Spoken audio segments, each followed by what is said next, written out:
प्रभुता पाय काय मद नाही, प्रभुता पाके गोस्वामी जी कहते किसको अभिमान नहीं आता, पद पाके किसको अभिमान नहीं आता।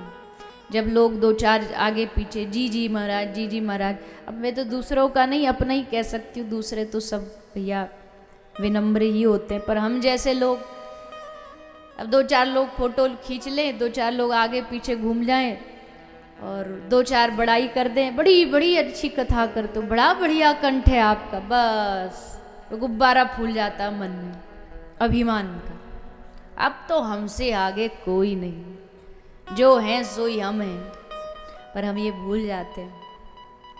ये वही वाली बात है कि एक गांव में शोभा यात्रा निकलती है कथा से पहले, तो शोभा यात्रा में एक खच्चर था, उस खच्चर पर पीछे एक गाड़ी लगी थी और उस पर भागवत जी विराजमान थी, ठाकुर जी विराजमान थे। शोभा यात्रा गांव में निकली। अब जैसे गांव में निकली, जैसे वो आता गाड़ी सामने आती तो लोग घर में आरती की थाली लेके खड़े हो जाते, माला लेके खड़े हो जाते और ऐसे ऐसे फूल डालते। तो जो खच्चर लगा था गाड़ी में वो क्या सोचता, अरे देखो हमारी कितनी वाह वाह है गांव में, जहाँ जा रहे हैं वहीं लोग फूल चढ़ा रहे हैं, वहीं लोग आरती कर रहे हैं, और एकदम घमंड में फूल के चल रहा था।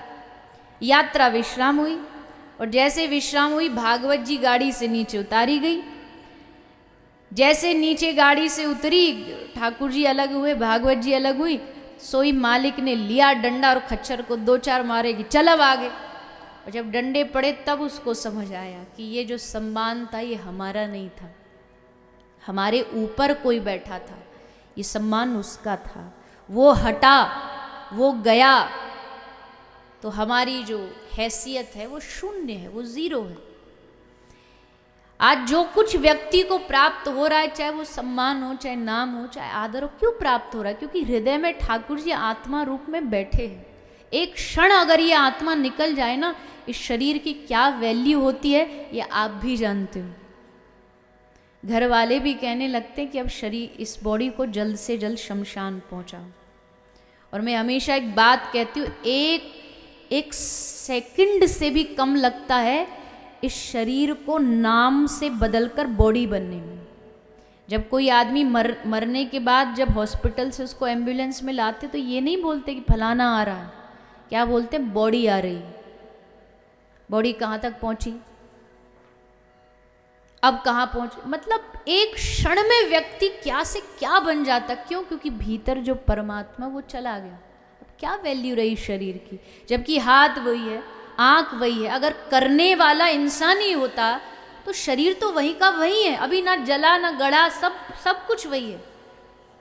पर वो परमात्मा भीतर जो आत्मा रूप में था ना, वो निकल गया, तो अब इसकी वैल्यू जीरो है। इसलिए मत कर मां झोंका पवन का लग जाए, एक हवा का झोंका लगती दिया बुझ जाता। शरीर भी कब किस क्षण श्री ठाकुर जी ले लें भरोसा नहीं। और फिर उस पर तर्क करने लग जाते हो, भगवान की सत्ता को चैलेंज करने लग जाते हो। प्रभु की सत्ता को कभी चैलेंज नहीं करना चाहिए।